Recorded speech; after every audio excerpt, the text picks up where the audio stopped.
नमस्ते, म पारस खड्का। नेपाल क्रिकेट संघको तर्फबाट हामी सम्पूर्ण हाम्रो क्रिकेट खेल प्रेमीहरू लगायत देशभित्र र देश बाहिर हुनुहुने सम्पूर्णलाई जसरी यहाँहरूले नेपाली क्रिकेटलाई साथ सहयोग र माया गर्दै आउनु भएको छ त्यसलाई अझ पूर्णता दिने क्रममा यसपालिको दोस्रो संस्करणको पहिलो दिनको टिकट सकिसकेको हुँदाखेरि यो प्रतियोगिता लगभग 24 दिनसम्म हुन गइरहेको छ र अहिलेको हाम्रो राज्यको परिस्थितिमा हामीले ग्राउन्डमा आएर पहिलो दिनमा धेरै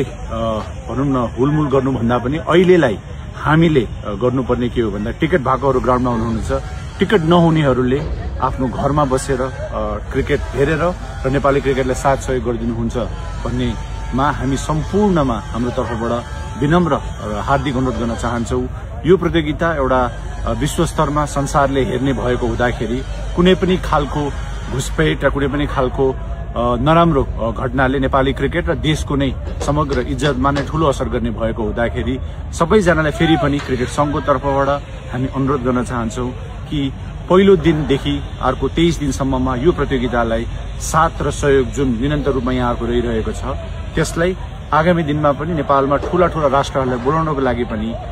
हामीले यो प्रतियोगिताबाट एउटा राम्रो मेसेज दिन सक्छौं। अहिलेको लागि यो पहिलो दिन महत्वपूर्ण छ। विनम्र अनुरोध गरे टिकट भएकोहरू ग्राउन्डमा आइदिनु होला, टिकट नभएकोहरू ग्राउन्ड वरिपरि हुलमुल नगरिकन नेपाली क्रिकेटलाई साथ र सहयोग गरेर आगामी दिनमा नै यहाँहरूले हामीलाई अझ योभन्दा माथिल्लो स्थान